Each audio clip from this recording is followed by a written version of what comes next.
ನಾವು ಎಷ್ಟೊಂದು ಸರ್ತಿ ಕ್ರಿಸ್ಟಲ್ಸ್ನ ರೀಚಾರ್ಜ್ ಮಾಡಿದ್ದೀವಿ ಸನ್ಲೈಟಲ್ಲಿ, moonlight and also sometimes in the patch. So ಆ ಮಣ್ಣಲ್ಲಿ ರೀಚಾರ್ಜ್ ಆದಾಗ ವೆರಿ ಪವರ್ಫುಲ್ ಅಂತೀವಿ.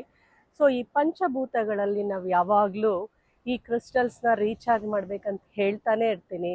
ಎಸ್ಪೆಷಲಿ ನಮ್ಮ ರೇಕಿ ಹೀಲರ್ಸ್, ಟ್ಯಾರೋ ರೀಡರ್ಸ್, ಇದರಲ್ಲಿ ಒಂದು ಪವರ್ಫುಲ್ ಇವತ್ತು ರೇಕಿ ರೀಚಾರ್ಜ್ ಮಾಡ್ಬೋದು ಕ್ರಿಸ್ಟಲ್ಸ್ನ ಸಮುದ್ರದ ದಡದಲ್ಲಿ.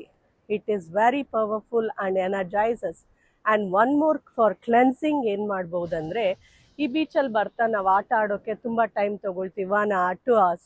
ಆವಾಗ ಏನು ಮಾಡ್ಬೋದಂದರೆ, ನಾವು ಫಸ್ಟ್ ಬಂದ ತಕ್ಷಣ ಅದನ್ನು ಸ್ವಲ್ಪ ಮಣ್ಣು ತೆಗೆದುಬಿಟ್ಟು ನಮ್ಮ ಕ್ರಿಸ್ಟಲ್ಸ್ನೆಲ್ಲ ಪ್ಲೇಸ್ ಮಾಡಿ ಮಣ್ಣನ್ನು ಕ್ಲೋಸ್ ಮಾಡಿಬಿಡೋಣ.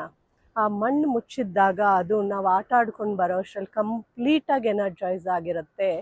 It can sustain for more than 1 hour. So ಇದ್ರ ಬಗ್ಗೆ ಸರ್ತಿ ಗಮನ ಕೊಡಿ, ಇನ್ನ ಸೆಲ್ಫಿ ತೊಗೊಂಡು ನೋಡಿ. Thank you all.